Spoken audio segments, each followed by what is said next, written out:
Greetings! Welcome to the devlog for update 24 of Hot Dogs, Horseshoes, and Hand Grenades. We're going to start off as always with a quick sound check. Make sure your speakers aren't up too high. Wonderful! So what have we got for you this week? Well, we've got a bunch of toys, some of which you may have seen in last week's devlog. A whole bunch of new options, system improvements, and new visual effects. Now, to start off, just to let you know, I'm not going to go into full detail of everything I covered last week, even though that's part of the update that's going to be pushing tonight at 7 p.m. PST. So if you didn't catch it, make sure to check last week's devlog. So where to start? Well, we have got a bunch of new rail adapters and optics. I showed off a couple of these last week, but I didn't go into great detail. I'm going to throw on a rail adapter onto my 1911 here so we can take a look at what we've got that's new. We've got an elevated MRO red dot, which looks ridiculous on a handgun, but is really, really useful, especially on the rifles and SMGs that still have an iron foresight. This is really good for getting up above it. Plus, I know a bunch of you have basically been like, "Yo, I like the red dots, but I really want one that has a circular aperture instead of a square one." We've got a PK-23. It's a Russian optic, I believe. I love this one personally, especially on some of the two-handed weapons. It gets it really back close to your eyes. You've got this one. I don't think this is based off of a real one. This is just the KWG optic, when that has a cool green, more of a chevron reticle, which someone said to me looks like a grumpy face, and now all I can see is a grumpy face. And then, if I can remember this one's like the OKP OSA. Gives us a nice little green circular reticle. So now you should have a whole bunch of different options for your optics for various sorts of elevations, aperture sizes, and shapes for aiming. Onto our rail adapters here, you'll notice there's two categories of them. We've got sort of canted rail adapters, which allows us to mount something offset 45 degrees, and we've got sort of two-sided long and shorts for this. We've got a 45-degree single, and we also have rail risers, and this is both so that you can sort of adjust the elevation based on the sort of body geometry of holding a given firearm that you want. They're also here for those of you who are using gun rigs that may be a little bit too difficult for you to get the headset in close to your back sight. You can now adjust them. So let's see here. I went ahead and made a few creations here just so that you can see some of the combinations. So here is our M4. I've got the elevated MRO on here and the 3x magnifier there. And then on a single canted rail, I have one of the older red dot sights. So we can quickly change from magnified to non-magnified there. I don't think I charged this.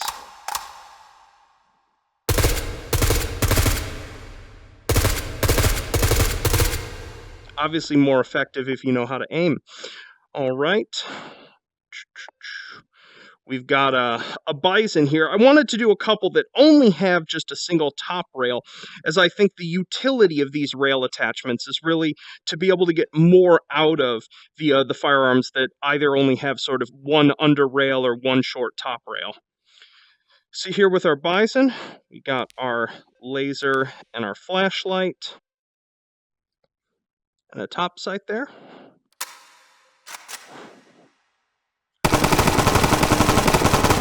Oh, I think the rounds there tapping the flashlight on the way out. Let's go ahead and turn that off. We've got a Mark 18 here that's set up more for long range engagement by default. It's got our new tactical scope on it that goes from 12 to 60. So if you want absolutely maximum magnification, especially on on, say, the M107, which has a bipod to really be able to make use of it. You've got that there. Also, this scope actually has its own rail attachments on it. So if you want to pop another optic right on top, just to be able to do that, you can do so.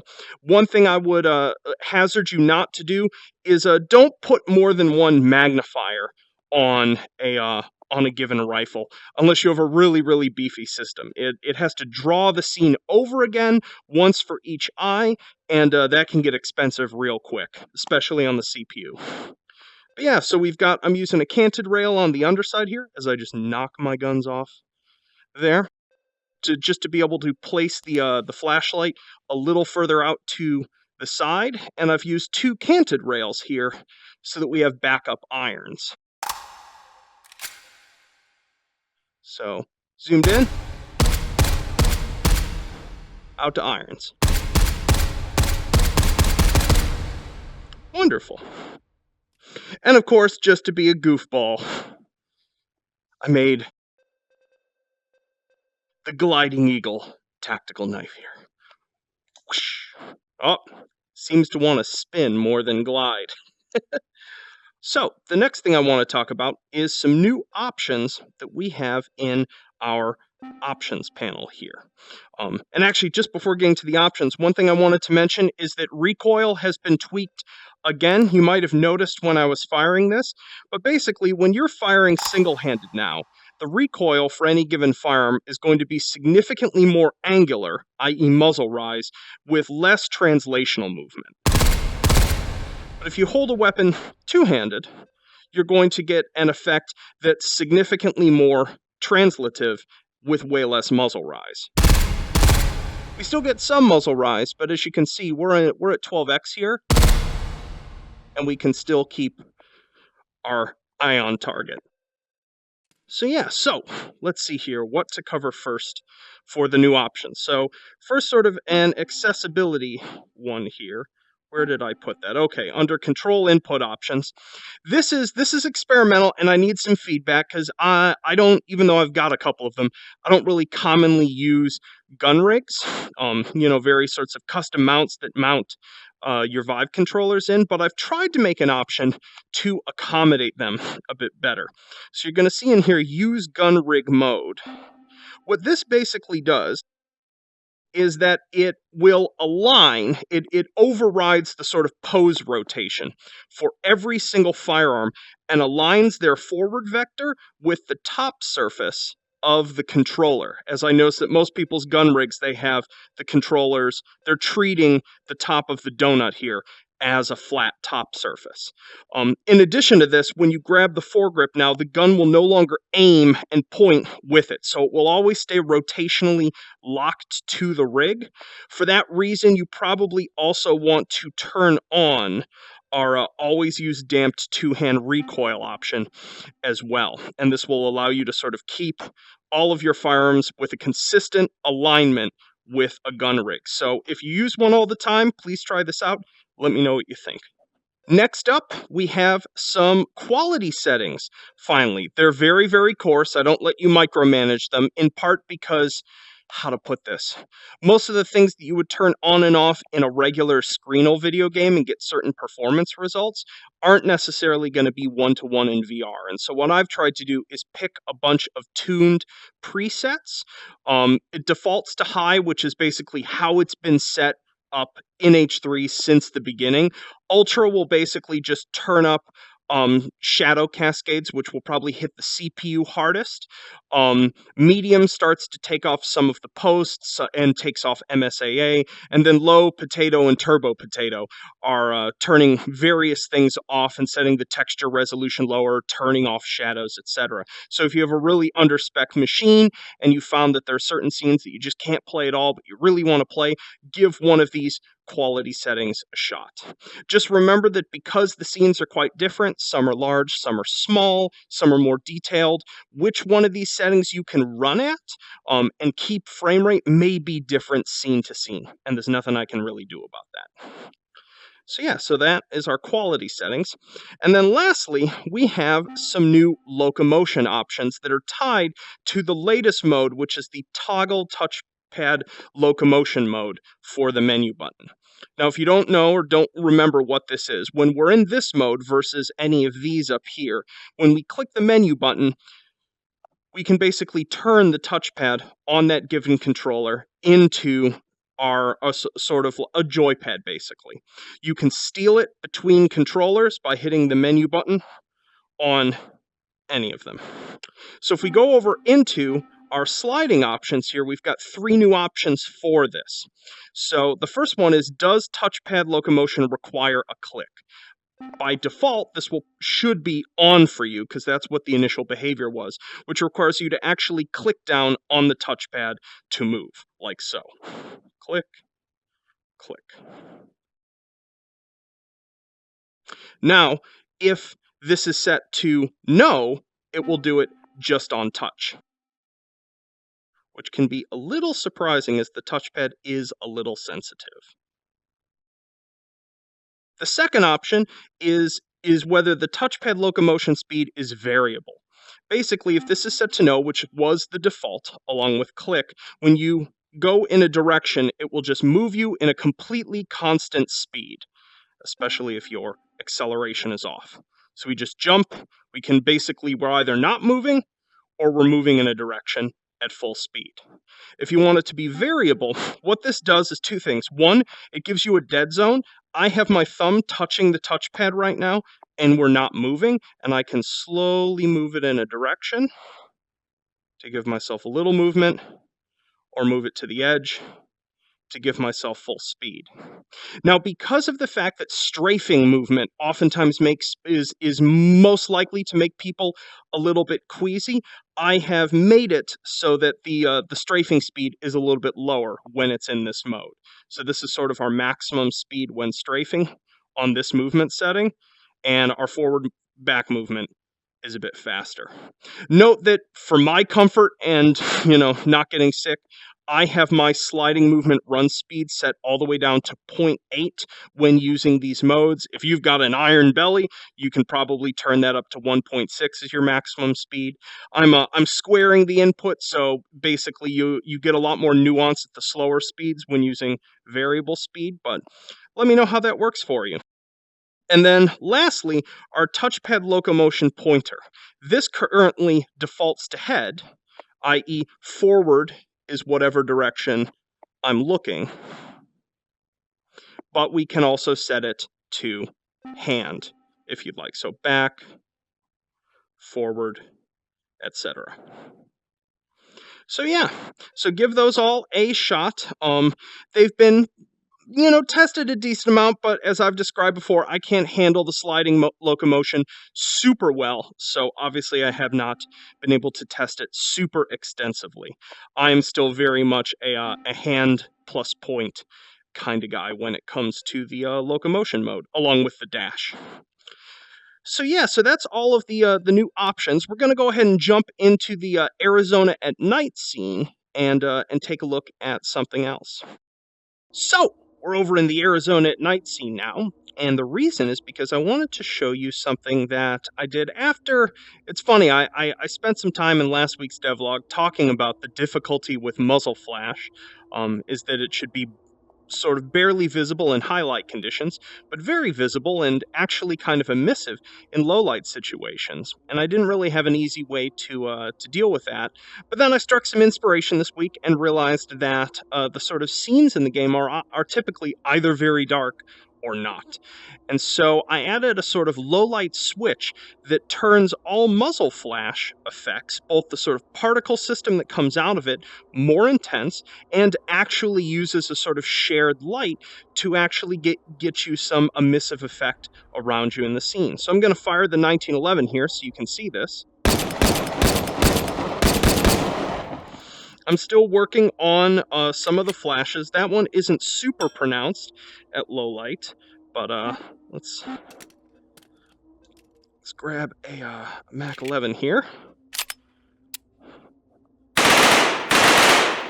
There we go. I'll have that 1911 one fixed before the update. I must have forgotten to drag its low light effect in. So yeah, while doing so, I also made some other modifications. If we pull up the MP5 here, you'll notice that I have redone its flashlight cookie.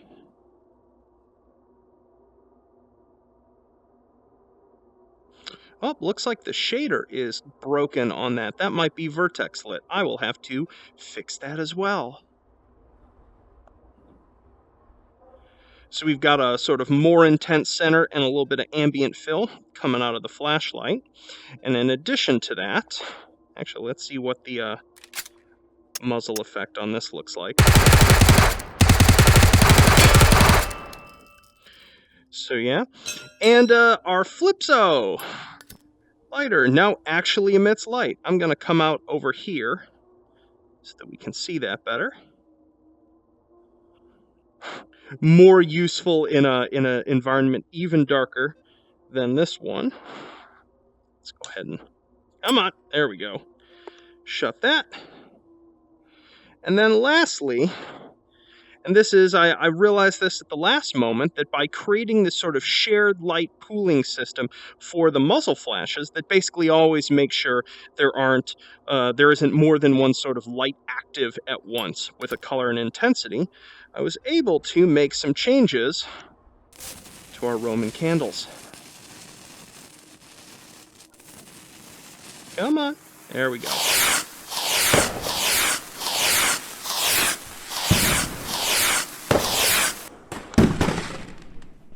So we actually get some nice colorful bursts off of those. So thought you might like that. Come on. I can never shut this. There we go. Wonderful. So, oh, and lastly, I realize we probably can't see this super well at night here, but I've actually added some impact effects, finally. I'll fire them at the ground here so we can see how well we can see them. Not quite so well. It's a bit too dark. I'm going to pop back over to the indoor range again, just to show you guys this quick. So, back over in the indoor range for one last thing, I wanted to show you guys the new impact effects. They are homogeneous right now, meaning they aren't based on sort of what you're striking. They're just based on sort of the size or caliber of what you're shooting at something. They're either tiny, small, medium, large, or huge. So just to take a look at this, I'm just going to fire down here into the stop here so you can see it. So we get a little bit of mesh particle spray, and we get some dust. I'm going to fire some triple hit slugs into this so we can see a more intense version.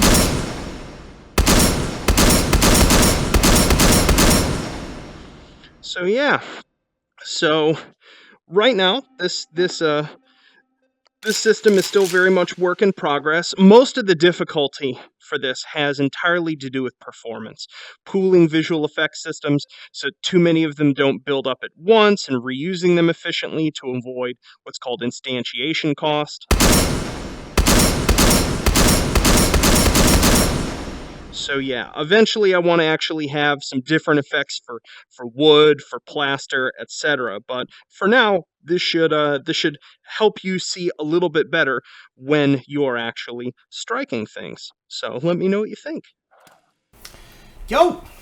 So we're back out of VR now. So let's go over the rest of the changelog that might be relevant to you. As I mentioned in-game, I'm not going to go over again the stuff that I covered last week, but there's even more stuff on the list, so I just want to cover it real quick.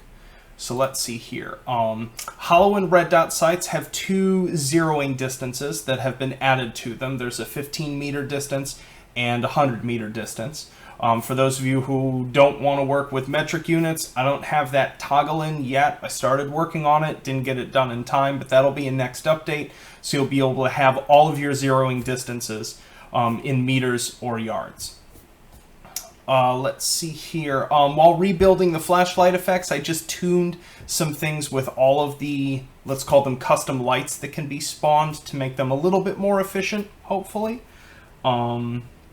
let's see here. Oh, the particle system that had like little sparkly motes coming off of your hand have been turned off. Honestly, I've been working on this so long, I had stopped seeing them, but a bunch of people pointed out that they looked real dumb when using sliding movement. You would just get this little dotted trail behind them. So those are just off. At some point, I'm going to add some options for customizing the way the controller looks. It's been added to my massive to-do list.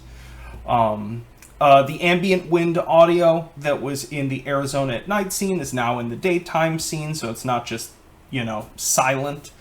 As I mentioned in scene, I've tweaked a whole bunch of the sort of recoil behavior. I haven't managed to test it extensively with every single firearm in the game. So if you're using a firearm and you're like, something's off with the recoil on this, either it suddenly got way more powerful or it seems bizarrely low when firing two-handed, let me know. But it should be tuned right for the most part. Also on the recoil camp, shotguns, when firing low-pressure shells, no longer recoil like they're firing slugs. So if you're cycling Dragon's Breath, Freedom Fetty, etc., out of the shotguns, they should have barely any kick to them. And then in the sort of fixes camp, this is an amusing bug with the kinematic locked platforms that were spawn locked, in the way in which they you could sort of leave a trail of them in the air. That's been fixed, and by fixed meaning you have to turn off the kinematic lock behavior before you put them in the quick belt slot, basically. And they won't kinematic lock, especially accidentally, if you bump that button while they're in the quick belt. It was the only way to fix it. There's some issues with the break action shotgun not unlocking properly that I think I've finally fixed. And finally, I figured out what was wrong with the HK slap on the MP5, the MP5K, and the UMP. It was a stupid, I'm using class inheritance and virtual and override methods, and it was a one-line thing that I somehow didn't notice. So that should finally be fixed. It was the most bizarre thing ever. Basically, I realized that if you sort of slapped and didn't pull your hand far away from it, it basically wouldn't snap forward until your hand was away, and it basically was from when you actually grabbed it to pull it back and up, the interaction wasn't ending with your hand. So that's finally been fixed. And the score sheet in the sniper range now properly advances to the next set when you touch it. I had forgotten to drag a reference in when I copied that over from the indoor range. So, yay! So, in terms of longer scale things, I don't have a new item spawner for you yet. I'm so sorry. It's more infrastructure required for it than I thought, especially because I'm rebuilding a categories and subcategories system and tying a bunch of extra metadata together between the objects to make it way easier to use. So next update, there will be a so much more usable item spawner for you. So I thank you for your patience. The level editing, scene serialization stuff just trudges ahead. I can only bear to work on it so much because it's just so drudgerous and so futzy. But I should have a prototype for that. Probably not next update, and that's probably going to slide till November, till I have something that's really put together enough to show, because I don't want to give it to you with a like, hey, here, check out this interface. You can place 3 objects. So that's going to wait a bit.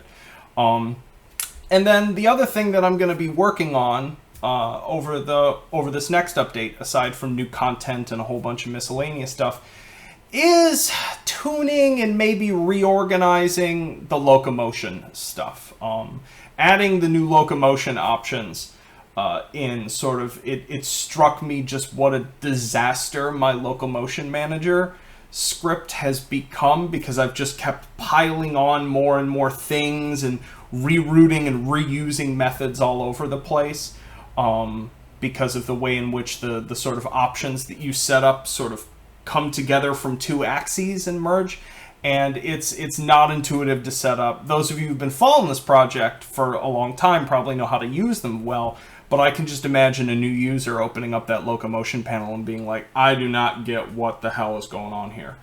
So what I'm going to probably do, especially now that I have a lot more information on how you folks are using the locomotion system and what parts of it work, what parts never really worked well, I'm going to be honing it down. I'm going to be taking some of the options out and sort of abstracting them more into locomotion modes. So what this means is that there's going to be just a straight teleportation mode. There's going to be a mode that is dash movement. There's going to be the way that you pick for those will still be sort of modifiable, and then there'll be the sort of touchpad locomotion mode with all of its options, and those are going to be broken down a lot more intelligently in the options menu. And once again, probably more abstracted stuff. So instead of giving you all these micromanagey speeds, it's just going to be like slow, medium, fast sort of thing, just to make it clear and make it easier for people to right off the bat when they jump into the game be like, I want to locomote like this. And it's just configured intelligently for you. So a few things will be dropping out, will be going goodbye. Some of the acceleration modes just never really worked in when other things were active. And the node-based movement is probably going away as well because it doesn't scale performance-wise. I have to place far too many of them per scene. It's like manually laying out a nav mesh. And they only ever existed in like 2 scenes anyway. And if I want to do custom level generation, if you'd wanted to support that mode, someone making a custom level would also have to lay all of those out by hand. And that's an unacceptable thing to ask of people. So sadly, that mode is going away. Whew. So yeah, so I think that's pretty much everything for this week. I've got a few guns that are going to be coming into the next update. I will probably finally give you folks the deagle that you've been asking for. It might be a 44. I need to double check the model. I found a gorgeous model that has a whole bunch of the like internal bolt detail, but I think the person who made it a 44 instead of a 50 Action Express. But hey, you get another shot or two, so it'll still be fun. Still be mean with just a preposterous muzzle flash. So yeah, and then lastly, just because I can't help but tease, there's actually a whole nother parallel thing that I've been working on for H3 that will be ready by the end of the month, and I'm not going to tell you anything about it. I want it to be a surprise, but if I look particularly haggard, it's because I'm doing all the stuff for this update. These updates that you're seeing, and doing a whole slice of things that you're not even seeing at all. So, but yeah, it's gonna be fun. Well, I hope you all have fun with the new update. Give the inertial racking of the shotguns a try. It's far too much fun, and let me know if you run into any problems. I will be around as usual in the evening, so if you run into anything sudden, if I've just goofballed up something, I can always push a hotfix. Just ping me right on the Reddit thread for this video. Peace.